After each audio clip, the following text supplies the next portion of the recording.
Hello learners, welcome to banking solutions. कैसे हैं आप सभी? आशा करता हूं आप सभी बहुत ही अच्छे होंगे। आपकी तैयारी बहुत अच्छे से चल रही होगी। आप सभी का डिमांड रहा था कि मार्क्स अभी भी 40-50 के आसपास ही आ रहे, तो ऐसे लास्ट दिनों में क्या किया जाए कि मेरा मार्क्स इंप्रूव हो जाए।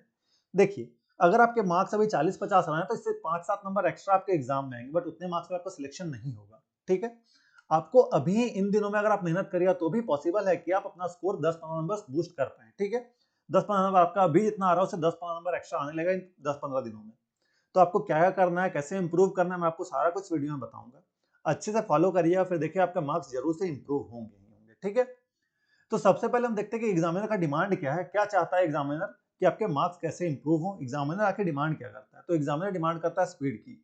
क्वेश्चन का लेवल ज्यादा हाई नहीं रहता है, बस आपको स्पीड चाहिए होती है। तो स्पीड कैसे आएगा? डेली प्रैक्टिस से। तो क्या क्या चीजों की प्रैक्टिस करनी है, लास्ट में आपको बताऊंगा सोर्सेज कहां से आप फॉलो कर सकते हैं। पहले जान लीजिए क्या क्या आपको इन 15-14-15 दिनों में करना है। तो क्वांट के लिए सबसे पहले देखते हैं। क्वांट में आपको सिंप्लीफिकेशन के 50 क्वेश्चन हर रोज लगाने हैं। क्वाड्रेटिक क्वेश्चन 20 से 25 क्वेश्चन हर रोज लगाने हैं। नंबर सीरीज 20 से 25 क्वेश्चन हर रोज लगाने हैं।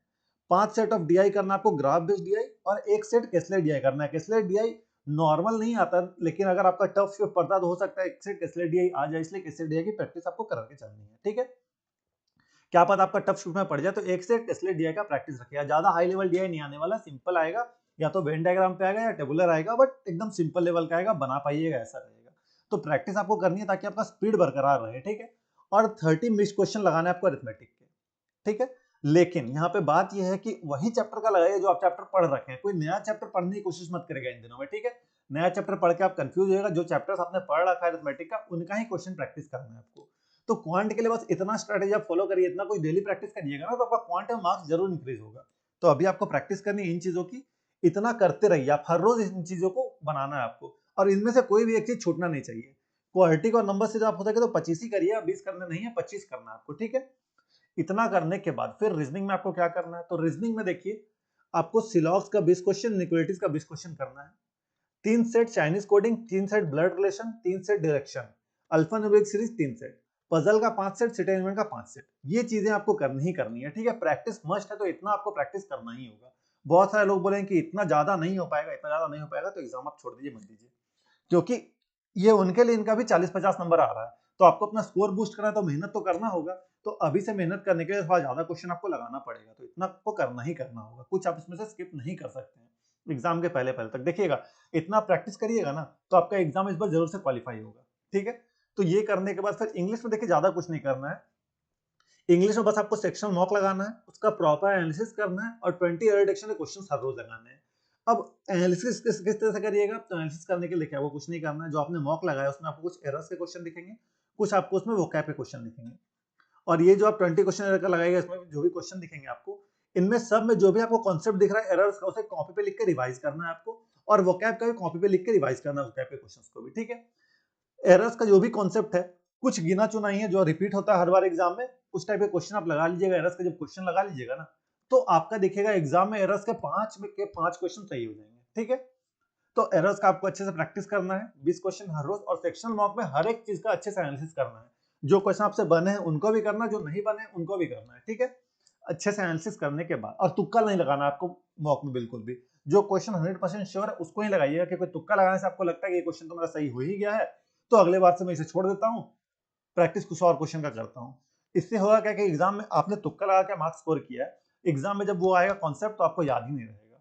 तो तुक्का लगाने की कोशिश नहीं करनी है आपको, 100% इसमें श्योर है उसी क्वेश्चन को आंसर करना है आपको। ठीक है, इसके बाद फिर आपको मॉक टेस्ट लगाना है। कम से कम 2 मॉक टेस्ट आपको पर डे लगाना ही लगाना है, उसका प्रॉपर एनालिसिस करना है।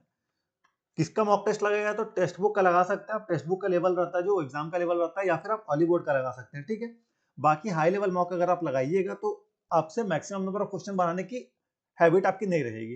इसलिए मैं बोल रहा हूँ, ज्यादा हो सके तो प्रीवियस ईयर लगाइएगा, और टेक्स्ट बुक का ही बाकी मॉक्स लगाइएगा, लेवल सही रहता है टेक्स्ट बुक का। ठीक है, और उसका प्रॉपर एनालिसिस करना है आपको। देखिए, एनालिसिस किस तरह से करिएगा? तो इंग्लिश में वही जो भी एरर वोकैब क्वेश्चन आपको दिखे उसे कॉपी पे लिख के रिवाइज करना है। क्वांट में और रीजनिंग में जो क्वेश्चन आपको दिख रहे हैं, जो आपसे नहीं बने हैं, गलत बने, उसको आपको 2 बार बनाना है। एक बार सॉल्यूशन देखकर बनाना है, एक बार खुद से बनाना है। ठीक है, और जो क्वेश्चन आपने बनाया उसमें अगर आपने ज्यादा टाइम दिया है, एवरेज स्टूडेंट से ज्यादा टाइम आपने दिया, तो उसका भी सॉल्यूशन आपको देखना है, खुद से बनाना है फिर से, ताकि स्पीड में बने। ठीक है, इस तरह से आप मॉक लगाइए ना तो आपका मॉक में मार्क्स इंक्रीज हो जाएगा। तो यही आपको प्रैक्टिस करनी है। अब मॉक लगाने से आपको पता चलेगा आपका वीक पॉइंट क्या है, स्ट्रॉन्ग पॉइंट क्या है। जो स्ट्रॉन्ग पॉइंट है उसमें थोड़ा कम प्रैक्टिस भी करिए तो चलेगा, जो वीक पॉइंट है उस पर ज्यादा काम आपको करना है, ठीक है। जो वीक पॉइंट है उसका थोड़ा ज्यादा क्वेश्चन लगा लीजिएगा, ठीक है। अब बात आती है कि सोर्सेज कहां से मिलेंगे, मुझे फ्री सोर्सेज से क्वेश्चन कहां से मिलेंगे। तो डिस्क्रिप्शन में आपको लिंक दिख जाएगा और टेलीग्राम ग्रुप पर आपको पीडीएफ मिल जाएंगे।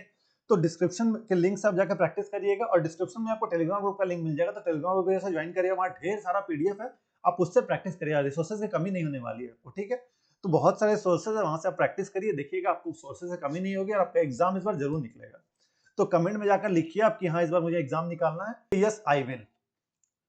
आपको अगर ये वीडियो इन्फॉर्मेटिव लगा, मेरे एफर्ट्स अच्छे लग रहे हैं, तो आप इस वीडियो को लाइक करें, अपने दोस्तों के साथ शेयर करें तो थोड़ा फायदा हो सके। आप मेरे चैनल को सब्सक्राइब करते कि आने वाले वीडियोस नोटिफिकेशन आपको मिलती रहे। जस्ट आप यहाँ क्लिक कर सब्सक्राइब कर सकते हैं, सब्सक्राइब करके मुझे सपोर्ट करें, इससे मुझे मोटिवेशन मिलती है और वीडियो लाने की। आपको किसी प्रकार का डाउट है, कोई सेशन में फीडबैक देना, तो आप कमेंट सेक्शन में दे सकते हैं। आपको आपके एग्जाम के लिए all the best. Thank you.